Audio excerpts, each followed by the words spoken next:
Bismillah walhamdulillah wassalatu wassalamu ala rasulillah wa ala alihi wa sahbihi wa man tabi'a huda amma ba'd.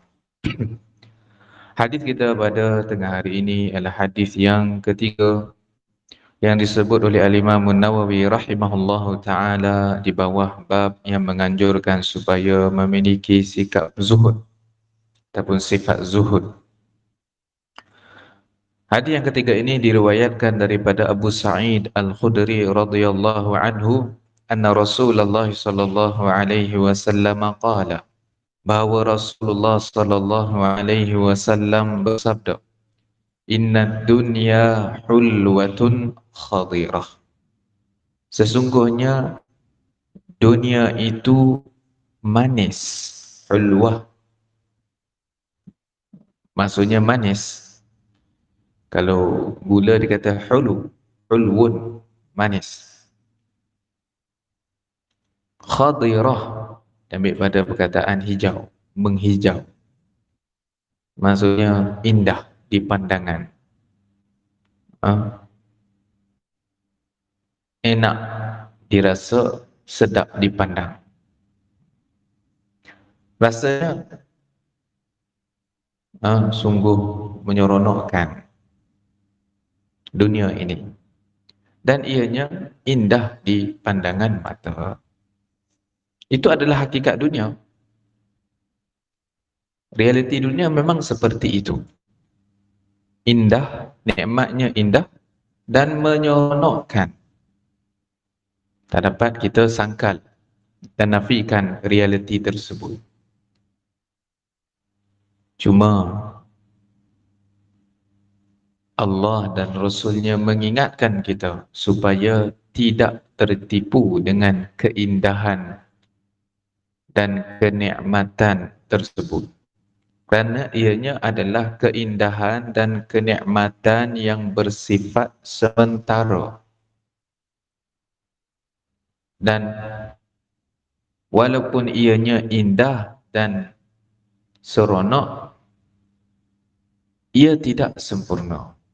Tidak sempurna nikmat dunia ini.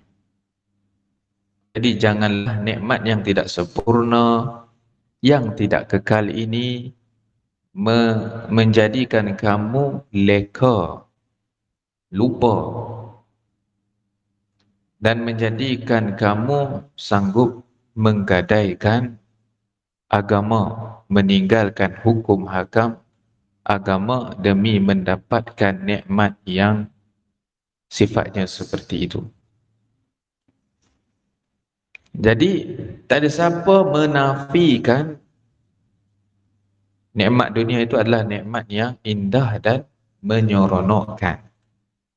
Tiada siapa yang menafikan. Nabi sendiri tegaskan bahawa ianya memang seronok dan memang indah. Wa inna Allah ta'ala mustakhlifukum fiha. Dan Allah Ta'ala menjadikan kamu itu khalifah di dalamnya, di dalam dunia ini. Jadi kita ini adalah khalifah di bumi. Khalifah tu maksudnya apa? Pengganti. Sebab itulah Abu Bakar digelar dan dipanggil dengan Khalifatu Rasulullah sallallahu alaihi wasallam. Khalifah Rasulullah sallallahu alaihi wasallam. Sebab beliau adalah pengganti kepada Rasulullah. Bila sampai ke zaman Umar, Umar adalah khalifah Abu Bakar, pengganti kepada Abu Bakar. Tapi mereka lepas itu menukarkan panggilan Umar kepada panggilan Amirul Mukminin, pemimpin orang-orang yang beriman. Jadi beliaulah orang yang pertama memakai gelaran tersebut. Umar Al-Khattab merupakan orang yang pertama memakai gelaran Amirul Mukminin. Abu Bakar digelar dengan gelaran Khalifatu Rasulillah sallallahu alaihi wasallam. Baik. Jadi Allah menjadikan kita khalifah di bumi. Tu Nabi beritahu. Tapi kita bila sebut khalifah ni, kita khalifah siapa? Adakah khalifah Allah di muka bumi? Jawapannya tidak. Kita bukan pengganti Allah di muka bumi ini. Nak ganti Allah untuk hal apa? Untuk buat apa? Kita adalah pengganti sesama kita. Kita adalah makhluk yang silih berganti. Satu generasi akan menggantikan generasi sebelumnya. Kita adalah khalifah yang menggantikan generasi sebelum kita yang telah pun pergi meninggalkan dunia ini. Kita ganti tempat mereka di bumi ini. Jadi kita adalah khalifah sesama kita, bukan khalifah Allah. Kalau kata pengganti Allah, maksudnya menggantikan Allah di bumi ini, nak mengganti Allah dalam bab apa? Jadi sebab tu ungkapan manusia ini adalah khalifah Allah di bumi, itu adalah ungkapan yang salah. Kata-kata yang salah. Seperti yang disebut oleh ramai ulama. Jadi kita memang khalifah, tapi khalifah yang menggantikan orang-orang sebelum kita yang hidup di bumi ini. Jadi kita ganti tempat mereka. Nanti akan ada generasi lain yang baru akan menggantikan tempat kita. Kita akan pergi pula meninggalkan dunia ini. Jadi Allah jadikan manusia itu silih berganti. Tak ada yang hidup kekal selama-lamanya. Khususnya di zaman sekarang, lalu 100 tahun, kita dapati orang-orang yang hidup pada tahun berikutnya, pada abad berikutnya adalah orang-orang yang lain. Bukan orang yang sama dah. Baik.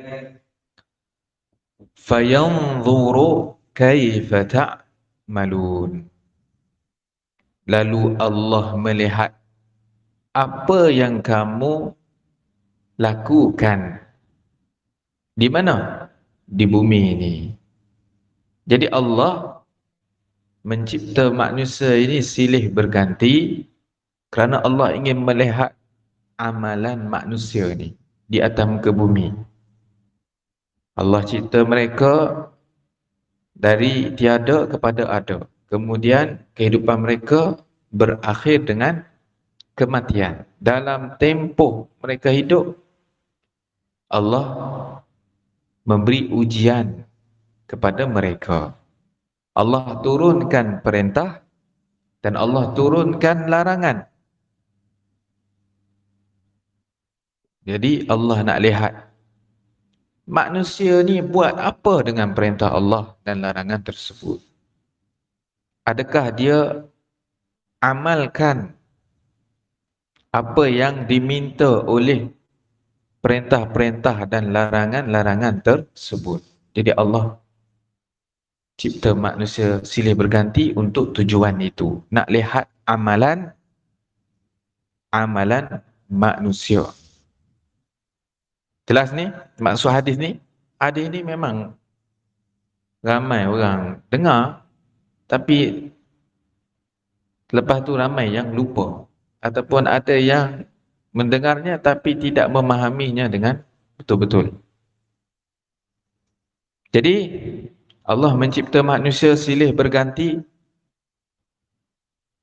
untuk melihat apa yang mereka akan lakukan di atas muka bumi ini. Apakah amalan mereka di atas muka bumi ini? Adakah mereka di atas muka bumi ini mereka itu patuh pada perintah Allah ataupun tidak?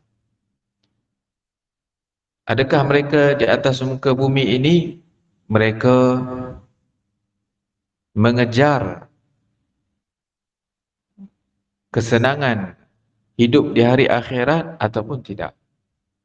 Jadi Allah cipta mereka bukan untuk kekal di bumi. Allah cipta mereka untuk hidup sementara di bumi, kemudian melalui perjalanan hidup yang panjang.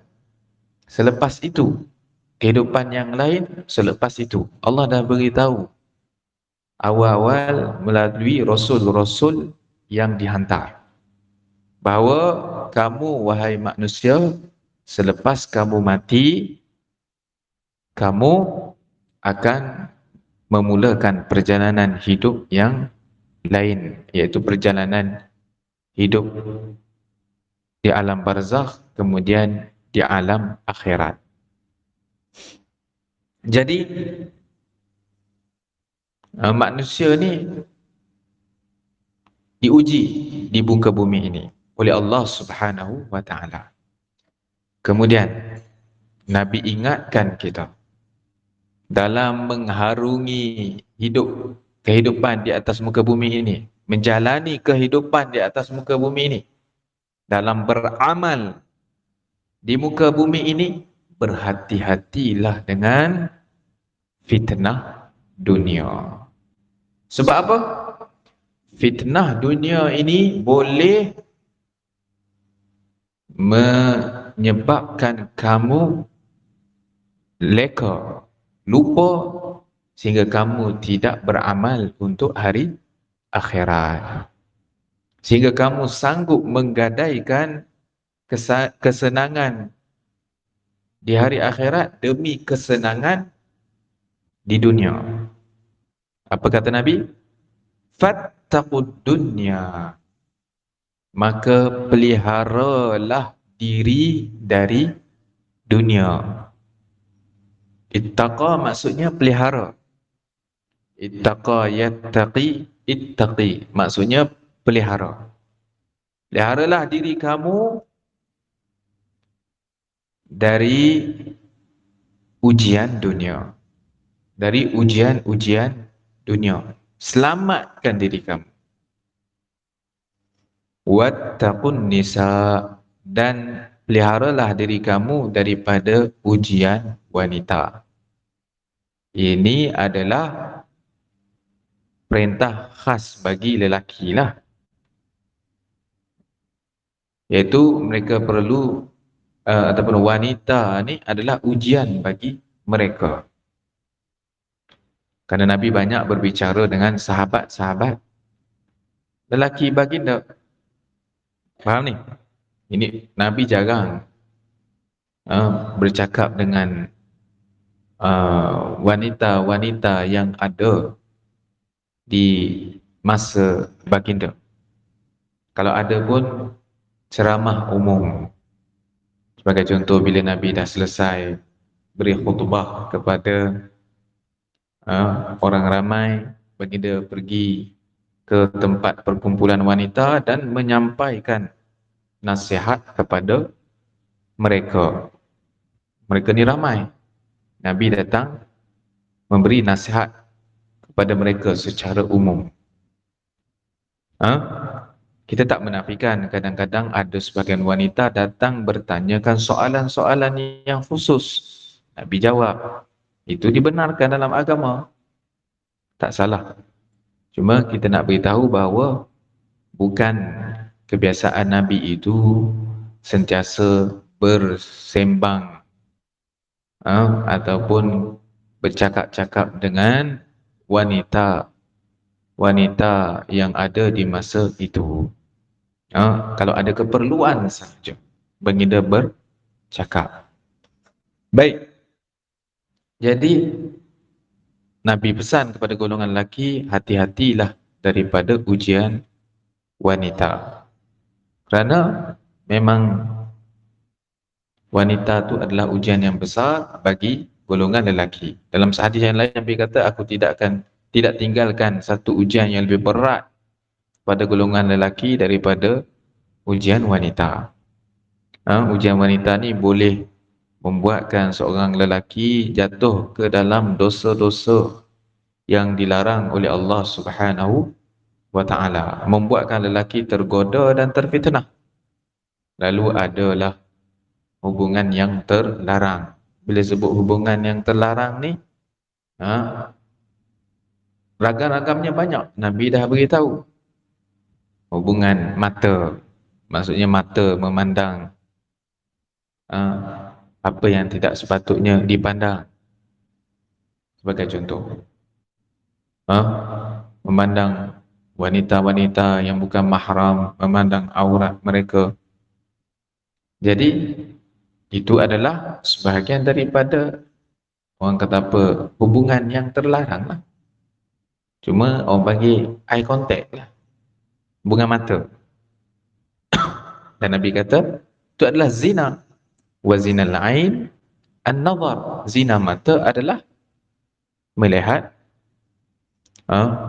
wanita-wanita yang tidak dibolehkan untuk melihat mereka. Faham ni? Yang boleh mengundang kepada fitnah. Begitu juga tangan.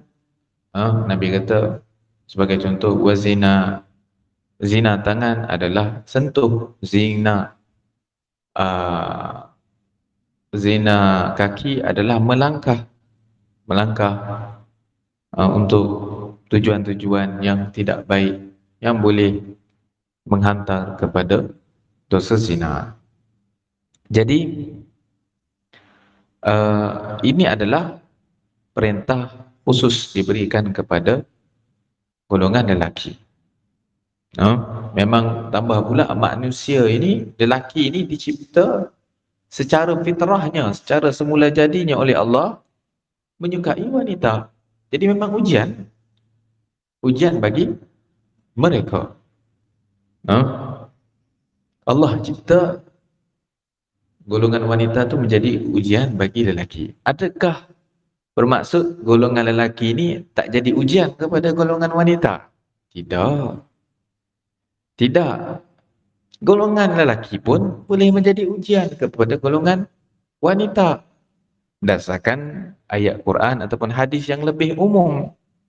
Allah Ta'ala sebut, وَجَعَلْنَا بَعْضَكُمْ لِبَعْضٍ فِتْنَةً أَتَصْبِرُونَ. Kami jadikan kamu ini, sesama kamu itu ujian antara satu sama lain. Adakah kamu bersabar? Itu ayat itu umum. Faham ni? Jadi orang lelaki pun boleh menjadi ujian kepada orang perempuan.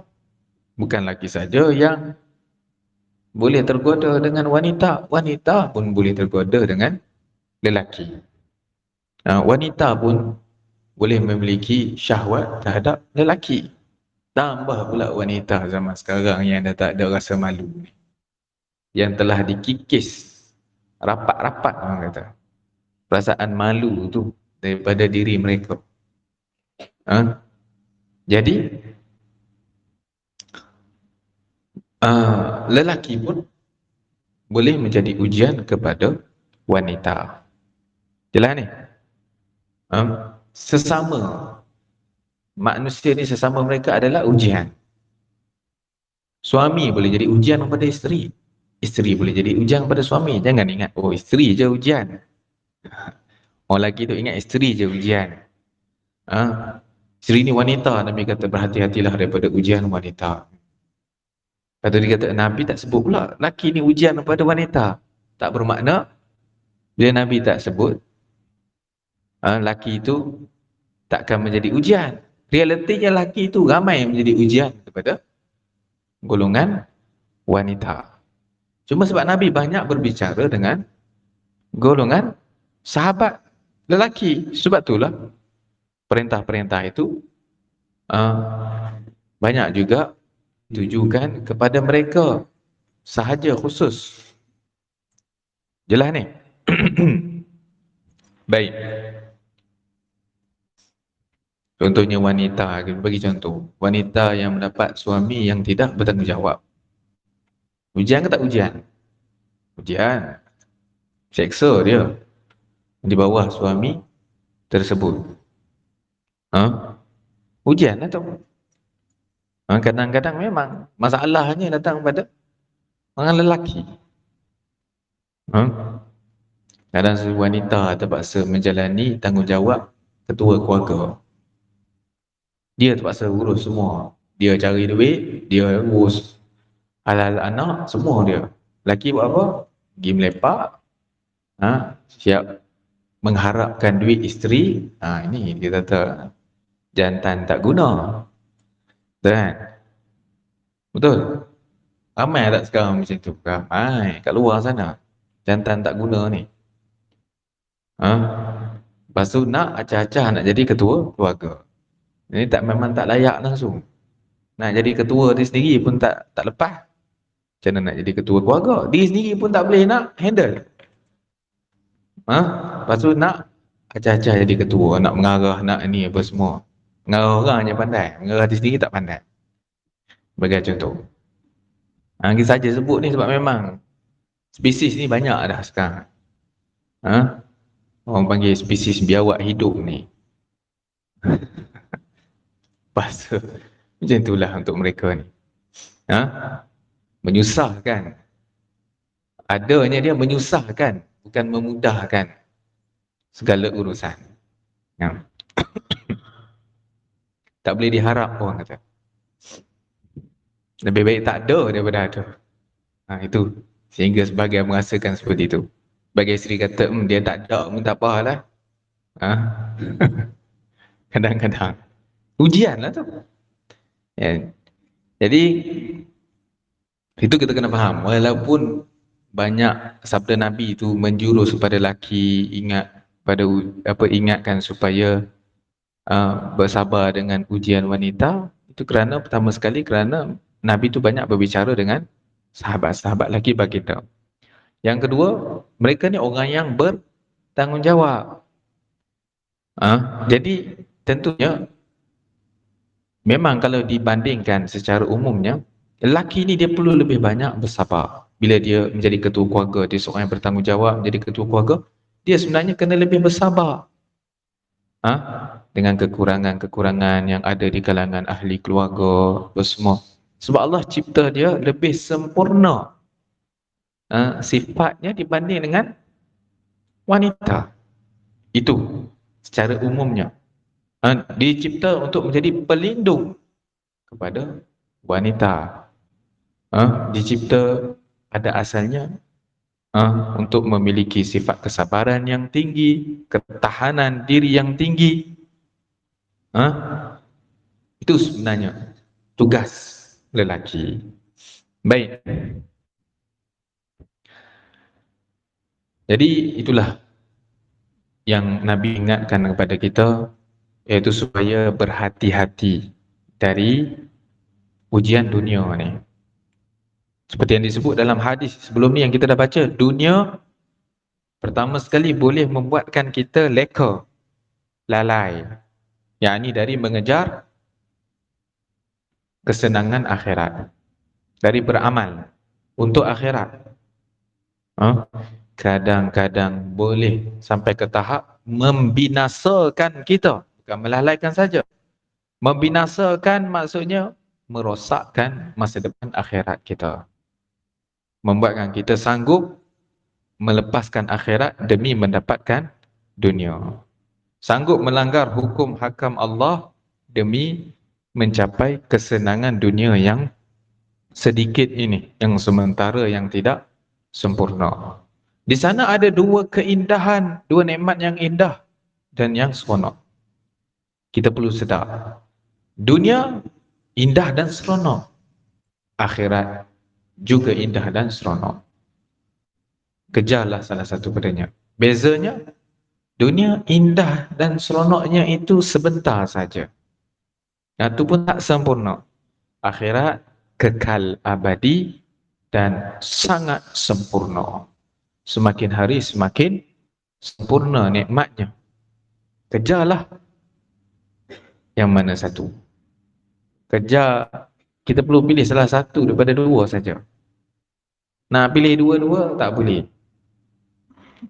Pilih salah satu daripada dua saja. Kalau orang bijak dia pilih yang abadi, yang sempurna. Kemudian yang di dunia tu kalau Allah beri, dia bersyukur, dia beri kesenangan tu, dia bersyukur. Kalau Allah tak beri, dia bersabar. Itu saja. Ha?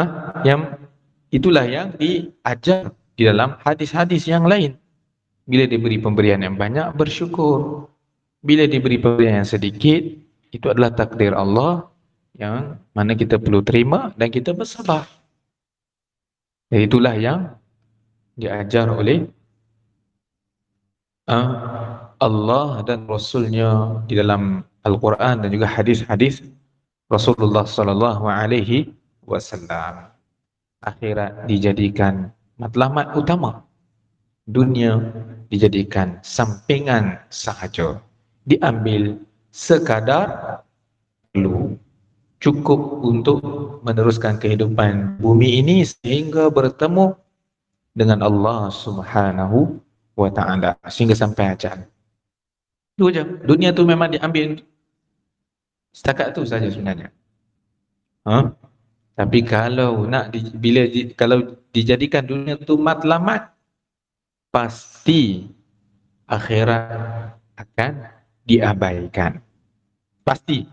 Sebab dia dah jadi nombor 2, dah jadi sampingan. Dibuat ala kadar. Adakah kita rasa kita akan selamat kalau akhirat tu dijadikan sesuatu perkara yang bersifat sampingan dan diamalkan untuknya dengan amalan yang sedikit sahaja? Adakah kita akan rasa selamat? Tentunya kita dalam bahaya. Orang kata apa?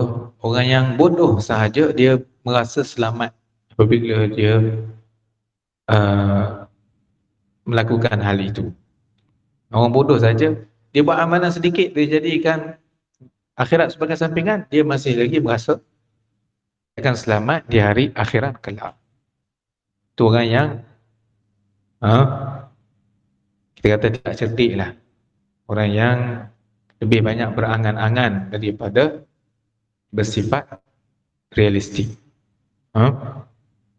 Jadi jadikanlah akhirat itu matlamat utama kita, dunia itu sekadar sampingan sahaja, dan bersungguh-sungguhlah kita beramal di atas muka bumi ini, melaksanakan segala perintah Allah dan meninggalkan segala larangannya sehingga kita bertemu dengannya. Subhanakallahumma wa bihamdika asyhadu an la ilaha illa anta astaghfiruka wa atubu ilaik.